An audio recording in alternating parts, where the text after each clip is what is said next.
भरी जवानी में अपना ही मुंह काला करना, ये अत्यंत दुख की बात थी।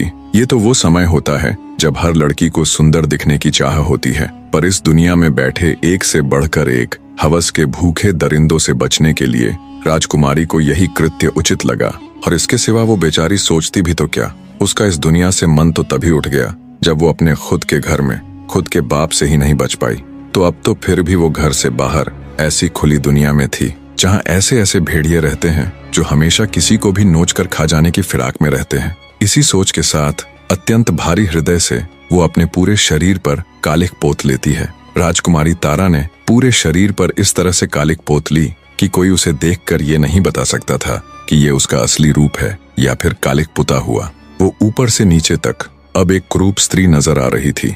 राजकुमारी तारा ने जब इस हुलिये के साथ पानी में अपनी परछाई देखी तो वो भी खुद को नहीं पहचान पाई। अब जब राजकुमारी को पूरी तरह ये यकीन हो गया कि उसे कोई नहीं पहचान पाएगा, अब उसे किसी से कोई खतरा नहीं है, तो वो अपनी ससुराल जाने का निश्चय करती है। राजकुमारी ने सोचा, कहीं और भटकने से बेहतर तो यही है कि प्रतापगढ़ ही जाया जाए। कम से कम वहां अपने पति को तो रोज देख लिया करेगी। अब उनके सिवा इस दुनिया में उसका है ही कौन। हाँ, ये अच्छा विचार है। इससे मैं उनके पास भी रह लूंगी और अपने परिवार की सेवा भी कर लूंगी और किसी को कुछ पता भी नहीं चलेगा कि मैं कौन हूँ, और ना ही मुझे किसी को यह घिनौना सच बताने की जरूरत पड़ेगी। इन्हीं विचारों के साथ राजकुमारी तेजी से अपनी ससुराल यानी प्रतापगढ़ की ओर बढ़ रही थी। तभी उसे रास्ते में एक गाड़ीवान दिखाई दिया। राजकुमारी तारावती कुछ धन के बदले उसकी गाड़ी में बैठ गई। शाम होते होते राजकुमारी तारावती प्रतापगढ़ पहुंच जाती है। जब वो महल के मुख्य द्वार पर जाती है तो पहरेदार उसे रोक लेते हैं। काली कलूटी बदसूरत स्त्री को देख बोहें चढ़ाते हुए पहरेदार बोले, कौन हो तुम और अंदर कहाँ चली जा रही हो? पहरेदारों की बात सुन राजकुमारी तारा ने विनती की कि वो एक दुखियारी स्त्री है जो दर दर भटकते हुए बहुत दूर से सिर्फ राजा साहब से मिलने आई है। उसकी हालत देख उसे एक भिखारिन समझ महल के पहरे पर खड़े पहरेदार उसे धमकाकर वहां से भगा देते हैं। राजकुमारी तारा का दिल दहाड़े मार मार कर रो रहा था। कितनी ही मुश्किल से, कितनी ही उम्मीदों के साथ वो यहाँ आई थी। राजकुमारी तारा इतनी दुखी थी कि वो किसी कुएं में कूदकर अपने प्राण त्यागने की सोच रही थी। फिर उसने सोचा, बिना अपनी आखिरी कोशिश किए ऐसे तो अपने प्राण नहीं त्यागेगी। वो प्रतापगढ़ की एक सराय में रुक गई। उसने निश्चय किया कि कल सुबह फिर से अपने ससुर यानी राजा महाराज से मिलने की कोशिश करेगी। जैसे ही सुबह होती है राजकुमारी तारा फिर से राजा महाराज से मिलने का प्रयत्न करती है, पर कल शाम की ही तरह पहरेदार उसे वहां से भगा देते हैं। अंततः राजकुमारी ने निर्णय किया कि वो महल के बाहर ही राजा की प्रतीक्षा करेगी। महलों में राज करने वाली राजकुमारी किसी भिखारिन की तरह सुबह से लेकर शाम तक राजमहल के मुख्य द्वार पर राजा के इंतजार में बैठी रहती कि कब राजा बाहर आए और कब वो उससे अपने मन की बात कहे। इसी तरह बेचारी राजकुमारी के 3 दिन गुजर जाते हैं। वो सुबह आकर राजमहल के द्वार पर बैठती, पूरा दिन राजा की एक झलक का इंतजार करती और शाम को थक हार कर उदास मन से वापस सराय लौट जाती। पर उसने हिम्मत नहीं हारी। आज उसका चौथा दिन था जब वो बेचारी उदास मन से राजमहल के द्वार पर बैठी हुई थी।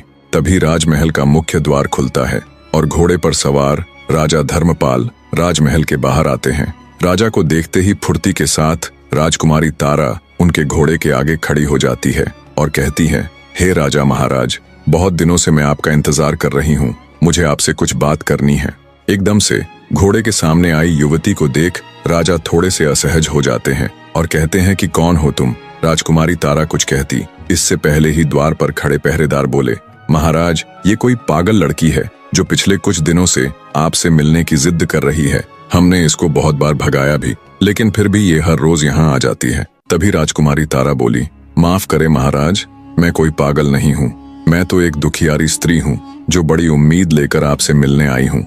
राजकुमारी की बात सुन राजा बोला, सुनो लड़की, अभी तो मैं किसी जरूरी कार्य से बाहर जा रहा हूँ। तुम कल इसी समय राजदरबार में आ जाना। कल तुम्हें अंदर आने से कोई नहीं रोकेगा। इतना कह राजा धर्मपाल वहां से चले जाते हैं। राजा से आश्वासन मिलने पर राजकुमारी वापस सराय चली जाती है। अगले दिन राजा के कहे अनुसार जब राजकुमारी तारा उनसे मिलने के लिए आती है तो पहरेदार बिना किसी रोक टोक के उसे अंदर जाने देते हैं। महल के अंदर आते ही राजकुमारी तारा की नजरें हर जगह राजकुमार अभिमन्यु को ढूंढ रही थीं, पर वो उसे कहीं भी दिखाई नहीं देता।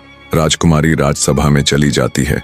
जब वो राजसभा में आती है तो एक काली कलूटी बदसूरत सी महिला को देख राजसभा के सभी सदस्य बड़ी अजीब नजरों से उसे घूर रहे थे। राजकुमारी तारा राजा धर्मपाल के समक्ष जा उन्हें हाथ जोड़कर प्रणाम करती है। तारा को देख राजा धर्मपाल बोले, अरे तुम तो वही लड़की हो ना जो कल महल के द्वार पर मेरे घोड़े के सामने खड़ी हो गई थी। कहो तुम मुझसे किस लिए मिलना चाहती थी? राजा की बात सुन राजकुमारी तारा बोली, महाराज मेरा नाम चंदा है। मैं पास के ही राज्य से बड़ी उम्मीद लेकर आपके पास आई हूँ। आपके बारे में बहुत सुना था कि आप बड़े नेक और दयालु हैं। महाराज मेरे परिवार में कोई नहीं है, एक माँ थी, वो भी मुझे छोड़कर चली गई। अब मेरा कोई नहीं है, आप मुझे कोई भी काम देकर नौकरी पर रख लीजिए। तारा की बात सुन राजा धर्मपाल ने एक बार उसे गौर से देखा और बोला, मेरे पास नौकरों की कोई कमी थोड़े ही न है, जो मैं किसी दूसरे राज्य की बदसूरत सी दिखने वाली लड़की को अपने राजमहल में नौकरी पर रखूंगा। राजा के मुख से ये बात सुन राजकुमारी तारा बहुत निराश हो जाती है। आगे राजा बोला, अगर ये बात तुम मुझे कल द्वार पर ही बता देती तो मैं तुम्हें वहीं मना कर देता। खामखा तुमने मेरा और अपना वक्त बर्बाद किया। तब राजकुमारी अपनी आखिरी कोशिश करते हुए कहने लगी, महाराज मुझे आप कुछ भी काम दे दीजिए, बस मेरी 2 शर्तें हैं। राजकुमारी तारा आगे कुछ कहती, उससे पहले ही पूरा राज्य दरबार हंसी ठहाकों से गूंज उठा। बड़ी अजीब लड़की है, राजा इसे नौकरी तक देने को तैयार नहीं है, और ये है कि राजा के सामने शर्त रख रही है। बड़ी ही मूर्ख लड़की है। राजकुमारी की शर्त वाली बात सुन राजा धर्मपाल भी आश्चर्य से भर गया और उत्सुकता के साथ बोला, अच्छा बताओ तो तुम्हारी वे कौन सी शर्त है? राजकुमारी बोली, महाराज पहली ये कि मुझे अपने काम के बदले बस 2 वक्त की रूखी सूखी रोटियां ही चाहिए, क्योंकि इससे ज्यादा की मुझे जरूरत भी नहीं है, इसलिए आप इसे मेरी पहली शर्त ही मान सकते हैं। राजा ने सोचा, बड़ी बेवकूफ लड़की है, एक तो काम के बदले सिर्फ सूखी रोटियां मांग रही है और दूसरा उसे शर्त का नाम भी दे रही है। राजा उसकी मूर्खता पर मन ही मन मुस्कुराया और बोला, अच्छा ठीक है, अपनी दूसरी शर्त बताओ। राजकुमारी तारा बोली, महाराज मेरी दूसरी शर्त ये है, अगर मुझसे कोई गलती हो जाए, कोई भूल हो जाए, तो आप मुझे नौकरी से नहीं निकालेंगे, भले ही मेरी गलती के बदले मुझे कोड़े मारने की सजा दे दीजिएगा। इतना कह राजकुमारी तारा घुटनों पर बैठकर राजा के सामने गिड़गिड़ाने लगी और बोली, महाराज मुझ अनाथ पर दया कीजिए, अब आप ही मेरी आखिरी उम्मीद हो, कृपया मुझे मना मत कीजिएगा। उसको यूं गिड़गिड़ाते देख राजा धर्मपाल को उस पर दया आ जाती है। अंततः वे उसे जानवरों के बाड़े का काम दे देते हैं। राजा के पास बहुत गाय थीं, जिनको खिलाने पिलाने से लेकर उनको चराने ले जाने और बाड़े की साफ सफाई तक का सारा काम राजकुमारी तारा को सौंप दिया जाता है। उसके रहने की व्यवस्था भी पशुओं के साथ बाड़े में ही कर दी जाती है। राजकुमारी तारा अत्यंत खुश थी। जब एक नौकरानी चंदा यानी राजकुमारी तारा को बाड़े के पास लेकर जाती है, तो राजकुमारी तारा को बाड़े से कुछ ही दूरी पर राजकुमार अभिमन्यु खड़े हुए दिखाई देते हैं। ऐसे अपने पति को बस कुछ ही कदम दूर खड़े देखकर राजकुमारी तारा का हृदय अंदर से उमड़ आता है। उसकी आंखों में खुशी के आंसू आ जाते हैं। एक साथ पता नहीं कितनी ही भावनाएं राजकुमारी के अंदर बह रही थीं। उसका दिल कर रहा था कि अभी भागकर अपने पति के पास जाए और उसके पैरों में गिर जाए और अपने साथ बीती पूरी व्यथा उनके आगे कह सुनाए और उन्हें बता दे कि वो मरी नहीं बल्कि जिंदा है। पर समय की नजाकत को देखते हुए राजकुमारी अपनी भावनाओं पर काबू पा लेती है और चुपचाप नौकर के साथ बाड़े के अंदर जाने लगती है।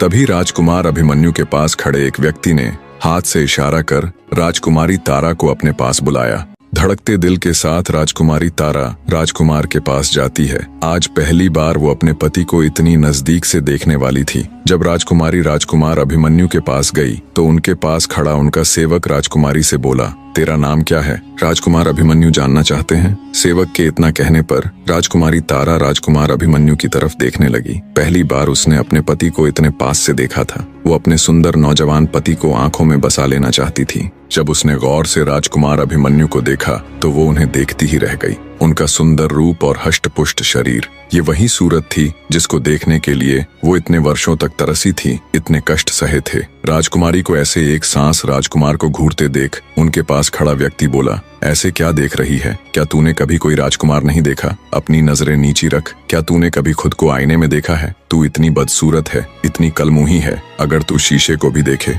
तो वो भी टूट जाएगा। इतना कह वो आदमी घिनौनी हंसी हंसने लगा। राजकुमारी तारा बेचारी शर्म से पानी पानी हो गई। तभी राजकुमार अभिमन्यु पास खड़े व्यक्ति की हरकत पर क्रोधित होते हुए बोले, अगर वो क्रूप है, काली है, बद्दी है, तो इसमें इस बेचारी का क्या दोष है? अरे मूर्ख आदमी, ये तो उस ऊपर वाले की बनाई रचना है। वो किसी को कैसा तो किसी को कैसा बनाता है। किसी के शक्ल सूरत का उपहास करना मतलब उस ऊपर वाले की तौहीन करना है। राजकुमार अभिमन्यु की बात सुन पास खड़े व्यक्ति का अपना सा मुंह हो जाता है। वहीं पास खड़ी राजकुमारी ने जब राजकुमार के शब्दों को सुना तो उसके दिल में राजकुमार की इज्जत कई गुना बढ़ गई। उसे फक्र हो रहा था कि वो इतनी अच्छी सोच, इतने सुंदर विचारों वाले पुरुष की जीवन संगिनी है। राजकुमारी तारा शर्माते हुए राजकुमार की तरफ देखते हुए बोली, जी मेरा नाम चंदा है। राजकुमार बोला, ठीक है चंदा, अब तुम जाओ। राजकुमारी बाड़े में आकर अपने काम में मशगूल हो गई। ऐसे ही दिन बीतने लगे। राजकुमारी की अच्छी देखरेख की वजह से गायों के दूध में भी वृद्धि होने लगी।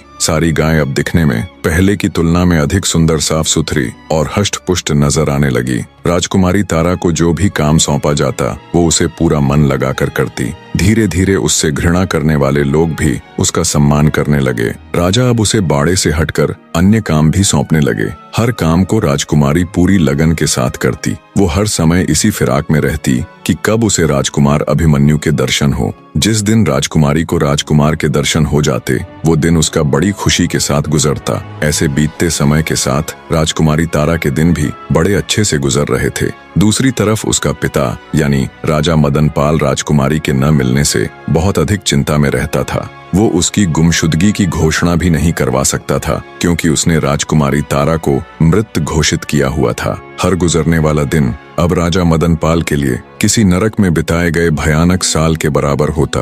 रह रहकर अब उसे अपने किए का पछतावा होता। अब राजा को अपने आप से घिन आने लगी थी।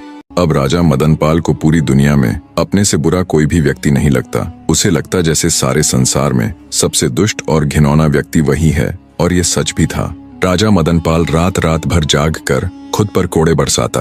अब उसकी जिंदगी का एक ही मकसद रह गया था कि कैसे भी करके वो राजकुमारी तारा को ढूंढे और उसके पैरों में गिरकर नाक रगड़कर उससे माफी मांगे। यदि वो अपने जीते जी इस जन्म में ऐसा कर पाया तो उसकी आत्मा को बहुत सुकून मिलेगा और कम से कम वो मर तो चैन से पाएगा, वरना मृत्यु के बाद भी वो इस घिनौनी सोच और अपराध की अग्नि में जलता रहेगा। इन्हीं विचारों की अग्नि में जलते राजा मदनपाल के दिन गुजर रहे थे। उधर राजा धर्मपाल अपने पुत्र राजकुमार अभिमन्यु के लिए फिर से कोई योग्य वधू ढूंढने में लग गया, क्योंकि राजकुमारी तारा की मृत्यु के संदेश को अब साल भर से ऊपर हो चुका था। ऐसे में राजा धर्मपाल फिर से अपने पुत्र अभिमन्यु का विवाह करवाना चाहता था। राजकुमार अभिमन्यु को जब ये खबर मिली तो वो अपने पिता राजा धर्मपाल के पास जाता है और कहता है, माफ कीजिएगा पिताजी, पर हर इंसान के जीवन में शादी और प्रेम केवल एक ही बार होता है और मेरे जीवन में वो हो चुका है। भले ही मैंने राजकुमारी तारावती के साथ समय व्यतीत न किया हो, पर मेरा प्रेम तो उसी से है। मुझ में ही कोई दोष होगा, तभी तो वो मुझे छोड़कर चली गई। और इस बात की क्या प्रतिभूति है कि मेरे दूसरे विवाह के पश्चात मेरी दूसरी पत्नी जिंदा रहेगी। तो हे पिताश्री, मैं अब दूसरी शादी नहीं करूंगा। पर राजा धर्मपाल के ऊपर राजकुमार की बातों का कोई फर्क नहीं पड़ा। उसने अपनी तलाश जारी रखी। जब ये बात उड़ते उड़ते राजकुमारी तारा के कानों तक पहुंची कि उसका पति उससे इतना प्रेम करता है कि वो अब दूसरा विवाह तक नहीं करना चाहता, तो वो भाव विभोर हो उठी। उसकी आंखों से अश्रु बह निकले। उसका मन कर रहा था कि वो अभी भागी भागी अभिमन्यु के पास जाए और उससे लिपटकर अपनी सारी व्यथा उसे कह सुनाए। पर किस मुंह से वो अपनी आप बीती राजकुमार अभिमन्यु के सामने बताए? किस मुंह से उसे ये कहे कि उसका पिता कितना नीच और घिनौना व्यक्ति है? ये विचार उसके मन में आते ही राजकुमारी के कदम आगे बढ़ ही नहीं पाते। वो बेचारी चुपचाप एक कोने में बैठकर बहते नेत्रों के साथ अपने भाग्य को कोसने लग जाती है। दिन बीतते गए। आखिरकार राजा धर्मपाल को राजकुमार के विवाह हेतु एक कन्या पसंद आ ही जाती है। राजकुमार अभिमन्यु को जब पता चला तो उसने बहुत मना किया, पर राजा धर्मपाल ने उसकी एक भी न सुनी और उसका विवाह पक्का कर दिया। जब ये खबर राजकुमारी तारा तक पहुंची तो उसके चेहरे पर बेबसी और क्रोध के मिश्रित भाव थे।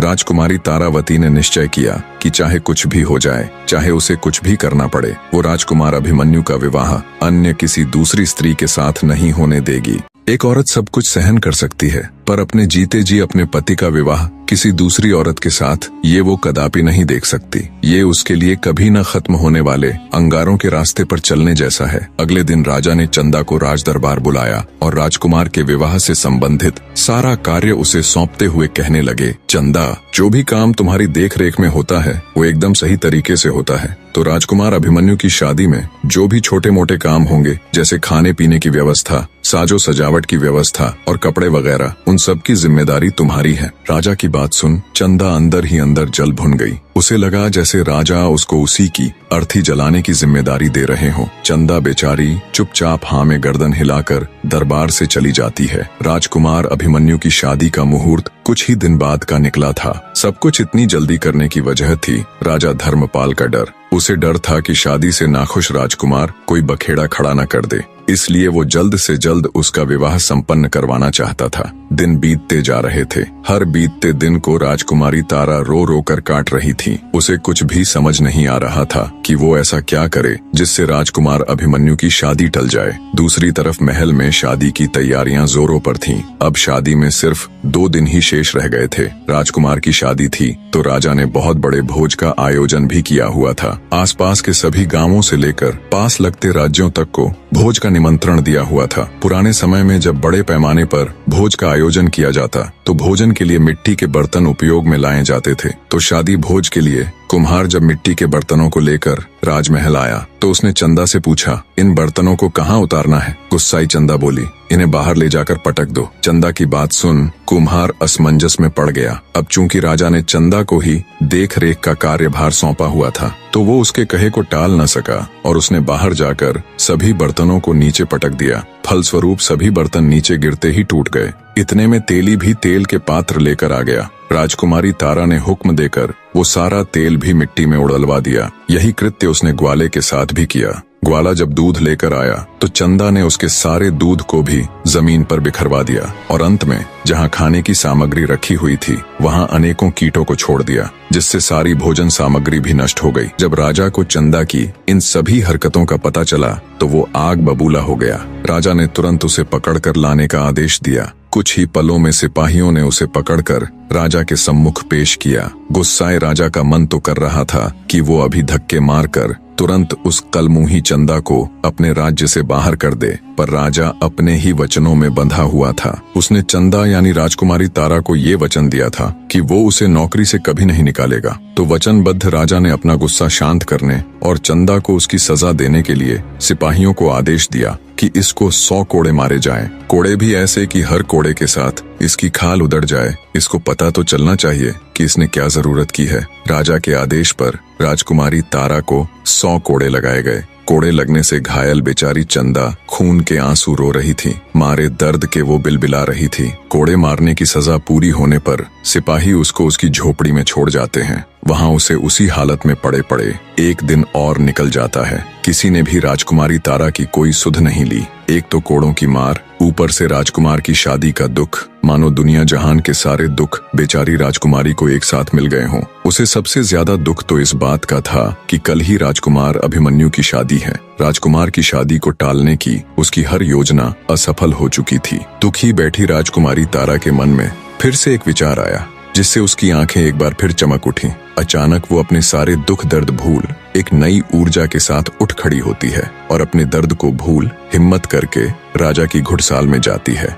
और राजा के सबसे तेज भागने वाले घोड़े को ले तेजी के साथ वो उस नगर की ओर चल पड़ती है जहां राजकुमार अभिमन्यु का विवाह होना था। हवा से बातें करते घोड़े की बदौलत राजकुमारी तारा कुछ ही घंटों का सफर तय कर रोजीवास नगर पहुंच जाती है। रोजीवास नगर राजकुमार अभिमन्यु की ससुराल यानी उसकी होने वाली पत्नी का घर था। वहां पहुंचकर अपनी योजना के तहत राजकुमारी तारा घोड़े को बाहर खड़ा कर राजमहल में प्रवेश कर जाती है। राजकुमारी विलासिनी अपने कमरे में अकेली बैठी है। कल होने वाले विवाह की तैयारियों के चलते वो थोड़ी व्याकुल सी थी। तभी राजकुमारी विलासिनी को दरवाजे पर किसी की दस्तक महसूस हुई तो वे बोल पड़ी, कौन है बाहर? राजकुमारी तारावती बोली, राजकुमारी जी, मैं आपकी सेविका हूँ, आपसे कुछ जरूरी बात करनी है। बहुत जरूरी है। राजकुमारी विलासिनी थोड़ा संकोच करते हुए बोली, अच्छा अंदर आ जाओ। राजकुमारी की सहमति मिलने पर राजकुमारी तारा झुके हुए सिर के साथ अंदर आ जाती है। उसको देख राजकुमारी विलासिनी बोली, बोलो क्या बात है? तारावती बोली, माफ करे राजकुमारी जी, मैं अच्छे से जानती हूँ कि कल आप राजकुमार अभिमन्यु से विवाह करने जा रही हैं, पर आपको यह विवाह नहीं करना चाहिए। तारावती की बात सुन राजकुमारी विलासिनी चौंक जाती है और कहती है, क्या कह रही हो तुम, और तुम हो कौन? मैंने तो तुम्हें इससे पहले कभी राजमहल में नहीं देखा। तब तारावती धीरे से राजकुमारी के पास आई और बोली, राजकुमारी जी, मैं आपको सब कुछ बता दूंगी, बस आप थोड़ा धीरज रखकर मेरी पूरी बात सुन लीजिएगा एक बार। मैं चाहती थी कि शादी से पहले आपको ये सच्चाई जरूर पता होनी चाहिए। तारावती की बात सुन राजकुमारी विलासिनी के सब्र का बांध टूट जाता है। वो सख्ती से बोली, ये पहेलियां बुझाना बंद करो और साफ साफ कहो जो तुम कहना चाहती हो। तब राजकुमारी तारावती बोली, राजकुमारी जी, राजकुमार अभिमन्यु यानी आपके होने वाले पति की पहली पत्नी अभी मरी नहीं है। ये सुन राजकुमारी विलासिनी स्तब्ध हो उठ खड़ी हुई और बोली, ये क्या कह रही हो तुम? सबको तो यही बताया गया कि उनकी पत्नी मर चुकी है। तारावती बोली, नहीं राजकुमारी जी, वो जिंदा है, पर कुछ मजबूरियों के चलते उसने अपनी हकीकत को छुपा रखा है। वो अब भी अपने पति को बेइंतहा प्यार करती है। राजकुमारी विलासिनी बोली, पर वो है कौन और तुम ये सब कैसे जानती हो? तब राजकुमारी तारावती धीरे से अपनी ओढ़नी हटाती है और कहती है, मैं ही हूँ तारावती, राजकुमार अभिमन्यु की पहली पत्नी। ये सुन राजकुमारी विलासिनी स्तब्ध सी खड़ी रह जाती है। फिर बोली, क्या है ये सब? मुझे अब भी कुछ समझ नहीं आ रहा। तब राजकुमारी तारावती शुरू से लेकर आखिर तक अपनी पूरी आप बीती राजकुमारी विलासिनी के आगे कह सुनाती है कि कैसे उसके धूर्त पिता के कारण उसे आधी रात को राजमहल छोड़ना पड़ा और क्यों उसने अपने सुंदर रूप को बिगाड़कर खुद को एक कुरूप स्त्री बना लिया और कैसे वो राजकुमार अभिमन्यु के महल में एक नौकरानी की तरह रह रही है। इतना कह राजकुमारी तारा अपनी ओढ़नी के पल्लू से अपने चेहरे की कालिक हटाती है। ये देख और पूरी बात जान राजकुमारी विलासिनी स्तब्ध रह जाती है। आगे राजकुमारी तारा बोली, माफ करना बहन, पर अब भी राजकुमार अभिमन्यु मुझसे बहुत प्यार करते हैं। उनकी नजरों में ये जानते हुए भी कि मैं इस दुनिया में नहीं हूँ, वो तो शादी के लिए बिल्कुल भी तैयार नहीं थे,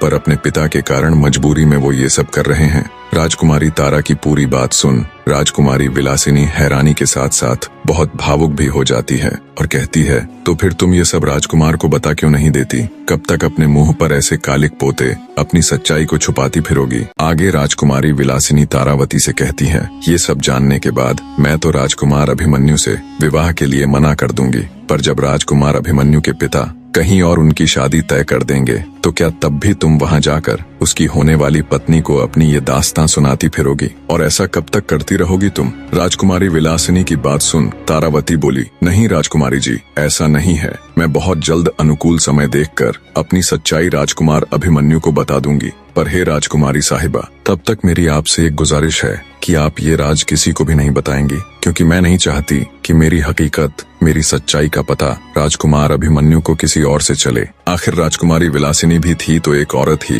वो राजकुमारी तारावती का दुख समझकर उसे विश्वास दिलाती है कि वो उसकी सच्चाई किसी के आगे बयान नहीं करेगी और कोई अन्य कारण देकर राजकुमार से विवाह के लिए मना कर देगी। राजकुमारी विलासिनी की बात सुन राजकुमारी तारा को बहुत सुकून मिला। वो हाथ जोड़कर राजकुमारी का शुक्रिया अदा कर खुशी खुशी उससे विदाई ले वापस प्रतापगढ़ की ओर रवाना हो जाती है। राजकुमारी तारा जल्दी से जल्दी प्रतापगढ़ पहुंचना चाहती थी। वो नहीं चाहती थी कि उसके बाहर जाने की खबर किसी को भी पता चले। राजकुमारी तारावती के जाने के बाद राजकुमारी विलासिनी अपने माँ बाप के पास जाती है। देखा तो वो दोनों बहुत खुश थे और कल होने वाले उसके विवाह की ही चर्चा कर रहे थे कि इतना अच्छा दामाद तो बड़ी किस्मत से मिलता है। उनको खुश देख राजकुमारी विलासिनी का मन थोड़ा उदास हो जाता है, पर फिर भी वो कड़ा हृदय करके उनके पास जाती है और कहती है कि वो ये विवाह नहीं करेगी। उसकी बात सुन उसके माता पिता हैरानी के साथ उससे विवाह न करने की वजह पूछते हैं। तब राजकुमारी बोली, माफ करना पिताजी, माताजी, मुझे बहुत अजीब सा लग रहा है। मेरा दिल बिल्कुल भी ये शादी करने की गवाही नहीं दे रहा। मुझे ऐसा प्रतीत हो रहा है कि इस शादी से कोई खुश नहीं रह पाएगा, ना मैं, ना राजकुमार अभिमन्यु और ना आप सब। अंततः मैं ये फैसला बहुत सोच समझ कर ले रही हूँ। आप लोग मुझ पर भरोसा कर मेरा यकीन कीजिए और कोई अन्य सवाल मत पूछिएगा बस। राजकुमारी की बात सुन उसके माता पिता दुखी मन से उसकी बात स्वीकार लेते हैं। अगले दिन राजकुमारी विलासिनी के पिता अपने एक विश्वास पात्र सेवक के हाथों शाही पत्र में ये सूचना लिखकर राजा धर्मपाल के पास भिजवा देते हैं। सेवक जब शाही पत्र ले राजा धर्मपाल के पास जाता है तो वे तुनक जाते हैं। उनके चेहरे पर चिंता के भाव उभर आते हैं, क्योंकि इससे पहले जब उन्हें ऐसा पत्र मिला था तब उस पत्र में उनकी पुत्र वधू की मृत्यु का समाचार था। इसीलिए किसी अनहोनी की आशंका के साथ वे अनमने ढंग से सेवक को आदेश देते हुए पत्र पढ़ने को कहते हैं। राजा का आदेश मिलने पर सेवक पत्र पढ़ना शुरू करता है। श्रीमान महाराज धर्मपाल जी को मेरा सादर प्रणाम। आपके द्वारा राजकुमारी विलासिनी और राजकुमार अभिमन्यु के मध्य प्रस्तावित विवाह हेतु जो स्नेह और विश्वास प्रकट किया गया उसके लिए हम हृदय से आभार प्रकट करते हैं, परंतु अत्यंत खेद के साथ सूचित करना पड़ रहा है कि हमारी पुत्री राजकुमारी विलासिनी इस विवाह प्रस्ताव से विनम्रता पूर्वक पीछे हटने का निर्णय ले चुकी हैं। राजकुमारी का मत है कि यह विवाह दोनों राज्यों के सम्मान और भविष्य की शांति के लिए यदि न हो तो अधिक उचित रहेगा। उनके मन में इस संबंध को लेकर एक ऐसा आंतरिक द्वंद्व उत्पन्न हुआ है जिसे उन्होंने पूरी शिष्टता व आत्मगौरव के साथ हमारे समक्ष रखा। हम यह स्पष्ट करना चाहेंगे कि यह निर्णय किसी बाहरी दबाव, असम्मान या अपमान के कारण नहीं लिया गया है, बल्कि यह हमारी पुत्री की अंतरात्मा की आवाज है जिसे हम नकार नहीं सकते। हमें पूर्ण विश्वास है कि आप हमारे इस निर्णय को सम्मान देंगे और दोनों राज्यों के मध्य सौहार्द एवं मैत्रीपूर्ण संबंध पूर्ववत प्रगाढ़ बने रहेंगे। आपका सदा शुभ चिंतक महाराज रत्नवर्धन सिंह। ये खबर सुनते ही राजा धर्मपाल के पैरों नीचे से जमीन खिसक जाती है। विवाह की सारी तैयारियां हो चुकी थीं, पर अब अचानक ये मनहूस खबर। ये दूसरी बार था जब उनके बेटे के विवाह में अड़चन आई थी। राजा धर्मपाल अपने सिर को पकड़कर गहरी चिंता में चले जाते हैं। दूसरी बार घटी इस दुखद घटना के कारण राजा धर्मपाल दुखी हृदय से ये सोच ही रहे थे कि पता नहीं उनके पुत्र के साथ ही बार बार ये सब क्यों हो रहा है। इतने में दरबार में ही मौजूद राजकुमार अभिमन्यु उठकर उनके पास आते हैं और गुस्से से कहते हैं, देख लिया पिताजी, हम तो आपको पहले ही मना कर रहे थे और कह रहे थे कि अगर हमारे भाग्य में विवाह सुख होता तो हमारी पहली पत्नी मरती ही नहीं, पर आप किसी की सुने तब ना। अब बस बहुत हुआ ये सब। अब अगर फिर से आपने मेरा विवाह करने की कोशिश की तो आप मेरा मरा मुंह देखेंगे। इतनी बात कहकर गुस्से और दुख के मिश्रित भावों के साथ राजकुमार अभिमन्यु पैर पटकते हुए दरबार से चले जाते हैं। इधर राजकुमारी तारा भी प्रतापगढ़ पहुंच जाती है और महल के पिछले दरवाजे से चुपचाप बिना किसी को कानों कान खबर लगे घोड़े को घुड़साल में ज्यों का त्यों बांधकर वापस अपने स्थान पर आ जाती है। जब उसे रोजीवास नगर से आए शाही पत्र की बात पता चली और मालूम हुआ कि राजकुमार अभिमन्यु का विवाह टूट गया है तो वो मन ही मन बहुत प्रसन्न हुई। फिर से उसके दिन खुशी खुशी कटने लग जाते हैं। समय बीतने लगता है। चंदा यानी राजकुमारी तारा का ये नियम था कि वो दोपहर के समय नित्य नियम से सभी गायों को चराने के लिए जंगल लेकर जाया करती थी और वहां एकांत में तालाब में स्नान करती और स्नान के पश्चात फिर से अपनी पूरी देह पर कालिख पोत लिया करती। पर एक दिन दैवयोग से राजकुमार अभिमन्यु जंगल की तरफ आ निकले। राजकुमारी तारा तालाब में स्नान कर रही थी। वो एकदम निश्चिंत हो अपने ही ख्यालों में खोई बड़े ही आनंद के साथ स्नान करने में मग्न थी। दूसरी तरफ राजकुमार अभिमन्यु जंगल की तरफ बढ़ रहे थे। आमतौर पर वे इस समय कभी जंगल की तरफ नहीं आते थे। वो धीरे धीरे तालाब की ही ओर बढ़ रहे थे। राजकुमारी तारा अपने निर्धारित समय में स्नान कर वस्त्र आदि पहनने के उपरांत आखिर में बचे हुए अपने हाथों के ऊपर कालिख पोत रही थी। तब तक राजकुमार अभिमन्यु घूमते घूमते जब वे तालाब के पास पहुंचे तो उनकी नजर राजकुमारी तारावती पर गई। राजकुमारी का मुख उस समय दूसरी दिशा में था। वो बड़े ही आराम से आखिर में बचे अपने हाथों पर कालिख पोतने में तल्लीन थी। राजकुमार की नजर जब उसके गोरे हाथों पर गई तो वो अचंभित हो गया। ये कैसे हो सकता है? इसके हाथ इतने गोरे कैसे हो सकते हैं? ये तो काली थी ना। क्या ये कुछ छिपा रही है? क्या इसकी हकीकत कुछ और ही है? जरूर इसके पीछे कोई तो रहस्य है। एकदम से ऐसे अनेकों सवाल राजकुमार अभिमन्यु के दिमाग में उथल पुथल मचाने लगे। तभी राजकुमार ने विचार किया कि अभी उसके पास जाए और उसी से इस सब के बारे में पूछे।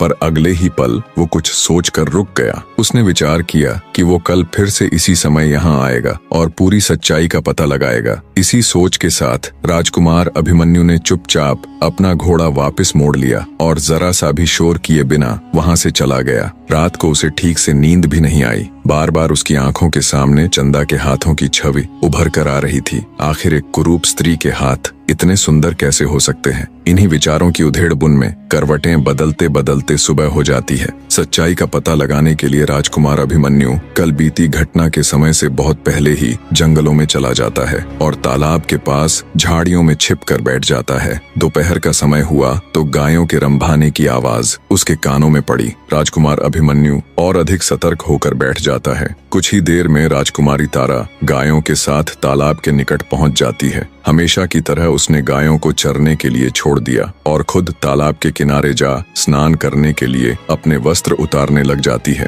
राजकुमार अभिमन्यु ये देखते ही आंखें बंद करके दूसरी तरफ देखने लग जाते हैं। पराई स्त्री को ऐसे देखना उनके लिए अक्षम्य अपराध था। जैसे ही पानी की कलकल की ध्वनि उसके कानों में पड़ी तो उसे यकीन हो गया कि चंदा अब पानी में उतर चुकी है। तो उसने आंखें खोलकर फिर से तालाब की तरफ देखा। पानी में उतरते ही चंदा यानी राजकुमारी तारा की कालिख उतर चुकी थी और उसका सुंदर चेहरा दमक रहा था। जब राजकुमार की नजर उसके चमकते हुए बेदाग चेहरे पर पड़ी तो तुरंत उसे झटका सा लगा। वही सुंदरता, वही होंठ, वही कजरारी आंखें, वही मासूमियत, वही तेज। सालों पहले देखे उस चेहरे को वो कैसे भूल सकता था। उसे बस कुछ याद था तो वो था उसकी पत्नी राजकुमारी तारावती का वो चेहरा। शायद ही कोई ऐसा दिन गया हो जब उसने राजकुमारी तारा के इस चांद से चेहरे और उसकी हर छोटी से छोटी बारीकी को याद न किया हो। राजकुमारी आनंदित हो स्नान कर रही थी और राजकुमार फटी आंखों से बस उसे देखे जा रहा था। उसकी बुद्धि ने काम करना बंद कर दिया था। उसे यकीन ही नहीं हो रहा था कि उसके सामने घटित हो रहा ये दृश्य सच है या कोई सपना। क्या सच में उसके सामने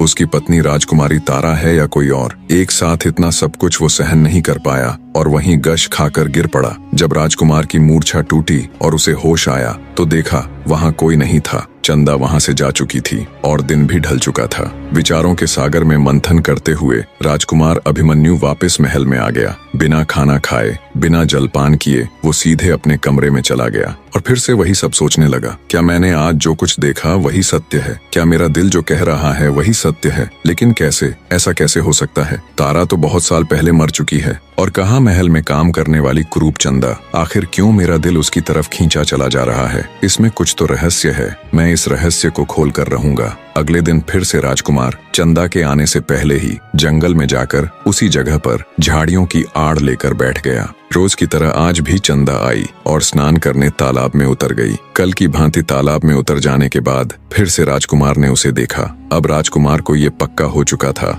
कि हो न हो यही मेरी तारा है। स्नान करने के पश्चात जब राजकुमारी तारा तालाब से बाहर आ वस्त्र आदि पहनकर कालिख पोतने लगी, तभी राजकुमार ने जोर से उसे आवाज दी। राजकुमारी तारावती। एकदम से ऐसे अपना नाम पुकारे जाने पर भौचक्की सी राजकुमारी पीछे मुड़कर देखती है और कहती है, कौन है? किसने आवाज दी? तभी राजकुमार अभिमन्यु झाड़ियों से निकलकर बाहर आता है और सीधा राजकुमारी तारा के पास जा उसे अपनी बाहों में भर लेता है। एक बार तो राजकुमारी तारा थोड़ा सकपकाई, पर जिस पति की वो एक झलक देखने तक को तरसती रहती थी, उसे यूं अपने पास देख उसे भी पिघलने में ज्यादा वक्त नहीं लगा। दोनों एक दूसरे को कसकर बाहों में भर लेते हैं। इसी अवस्था में दोनों को पता नहीं कितना ही समय निकल जाता है। दोनों में से कोई भी कुछ बोल नहीं रहा था। बस दोनों एक दूसरे को बाहों में जकड़े खड़े थे और दोनों की आंखों से निरंतर आंसू बह रहे थे। बहुत देर बाद राजकुमार बोला, मुझे पता था ये तुम ही हो, पर अब तक तुम ऐसे क्यों रह रही थी? क्यों तुमने किसी को कुछ नहीं बताया? अनजाने में कितने ही जुल्म हुए तुम पर। जब तुम जिंदा थी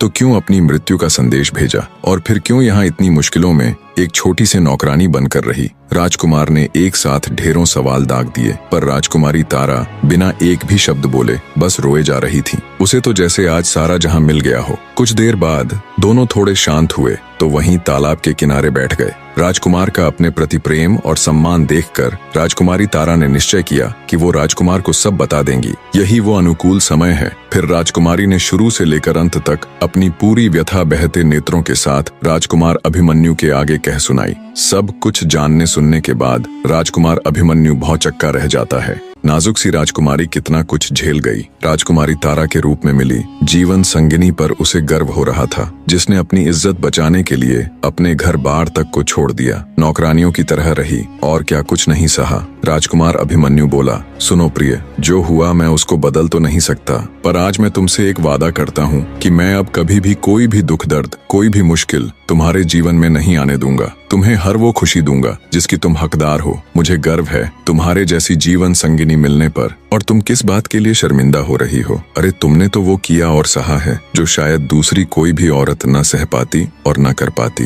राजकुमार अभिमन्यु राजकुमारी तारा को अपने साथ ले राजमहल चला जाता है। जब सबको पूरी बात की खबर लगी तो जिस किसी ने भी राजकुमारी के साथ दुर्व्यवहार किया था उन सब ने उससे माफी मांगी, जिनमें उसे महल के द्वार पर रोकने वाले पहरेदार से लेकर हर वो शख्स था जिसने उसके कुरूप होने पर उसे ताने मारे थे, उसका मजाक उड़ाया था। अंत में राजा धर्मपाल ने भी अपनी पुत्र वधू से माफी मांगी और बोले, मुझे माफ कर देना बेटी, अनजाने में ही सही, पर मुझसे बहुत बड़ी भूल हुई। मैंने बहुत जुल्म किया है तुम पर, तुम्हारे ऊपर कोड़े तक बरसवाए। अपने सामने यूं अपने पिता ससुर को हाथ जोड़ माफी मांगता देख राजकुमारी बोली, नहीं पिताजी, इसमें आपकी कोई गलती नहीं। मैं भी आपके स्थान पर होती तो शायद अपने पुत्र के विवाह को खराब करने की कोशिश करने वाले को यही सजा देती। राजा धर्मपाल तुरंत अपने सेनापति को हुक्म देता है कि अपनी फौज को तैयार करो, हम कल ही विलासनगर के ऊपर आक्रमण करेंगे। उस दुष्ट राजा मदनपाल की ये मजाल, कोई इतना नीच कैसे हो सकता है। तब राजकुमारी तारा बोली, नहीं पिता महाराज, आपके ऐसा करने से पहले मैं खुद एक बार राजकुमार अभिमन्यु के साथ जाकर उनसे मिलना चाहती हूँ। राजा धर्मपाल न चाहते हुए भी उन्हें वहाँ जाने की आज्ञा दे देता है। जब राजकुमारी तारा अपने पति राजकुमार अभिमन्यु के साथ विलासनगर गई तो एक नौकर ने उसे बताया कि उसका पिता अपने जीवन के आखिरी दिन जी रहा है। उसके जाने के बाद पता नहीं उसे किस दुख ने घेर लिया, न वो किसी से बात करता है न कुछ बोलता है, हमेशा बहुत दुखी और खोया खोया सा रहता है। ये जानने के बाद जब राजकुमारी अपने पिता के पास गई तो राजकुमारी को देख मृत्यु के निकट उसका पिता उसके पैरों में गिरकर रोते हुए उससे माफी मांगता है और कहता है, बेटी मुझे माफ कर देना, मैं इस दुनिया का सबसे बुरा पिता हूँ। तुम्हारे जाने के बाद हर दिन मैं तिल तिल कर खुद को कोसते हुए मरा हूँ। शायद ये प्राण तुमसे माफी मांगने के लिए ही अटके हुए थे। इतना कहते ही राजा मदनपाल के प्राण पखेरु उड़ जाते हैं। नम आंखों से राजकुमारी तारा विधिवत उनका अंतिम संस्कार कर राजकुमार के साथ वापस अपनी ससुराल लौट आती है। वापस आने के बाद वो दोनों एक बार फिर से शादी कर लेते हैं और खुशी खुशी एक दूसरे के साथ अपना जीवन व्यतीत करते हैं। फिर कभी राजकुमारी तारावती के जीवन में कोई और दुख नहीं आया। निष्कर्ष, यह कहानी हमें जिंदगी के उस गहरे सत्य से रूबरू कराती है जिसे हम अक्सर भूल जाते हैं कि असली सुंदरता और शक्ति हमारे भीतर होती है, न कि हमारे बाहरी रूप में। राजकुमारी तारा की पीड़ा और उसका आत्मसम्मान ये बताता है कि जीवन की असली परीक्षा तब होती है जब हम टूटते हुए संसार में भी अपने अंदर की आत्मा की शुद्धता और अपराजेयता को कायम रख पाते हैं। हमारे कर्म और हमारी समझ ही हमें बांधते हैं या आजाद करते हैं। तारा ने हर जुल्म सहते हुए भी अपने दिल की पवित्रता नहीं खोई। यही उसकी सबसे बड़ी विजय थी। राजकुमार अभिमन्यु का प्रेम और उसकी ममता दिखाती है कि जब इंसान सच्चे दिल से देखता है तो वह बाहरी आवरण को पार कर अंदर की आत्मा को पहचानता है। यही सच्चा प्रेम है जो दुखों में भी साथ देता है, माया और दिखावे से परे। दुष्ट राजा मदनपाल की मृत्यु यह भी दर्शाती है कि अधर्म की सत्ता अस्थायी है, अंत में न्याय और सत्य का ही राज्य होता है। ये कहानी हमें सिखाती है कि सच्चाई और प्रेम की ताकत से बड़ा कोई धर्म नहीं। हर अंधेरे के बाद उजाला आता है, आशा कभी खत्म नहीं होती। दुख और कष्ट हमें उस राह पर ले जाते हैं जहां हम अपनी आत्मा को पहचानते हैं। अंततः माफी और प्रेम ही हमारे दिलों को शांति देते हैं। जैसे तारा ने अपने अस्तित्व और आत्मसम्मान के लिए लड़ा, वैसे ही हमें भी अपनी जिंदगी में हर कठिनाई में अपनी आत्मा की आवाज सुननी चाहिए जो हमें सच्चाई की ओर ले जाती है। कहानी में अंत तक जुड़े रहने के लिए एक बार फिर आप सबका तहे दिल से धन्यवाद मेरे प्रिय दर्शकों।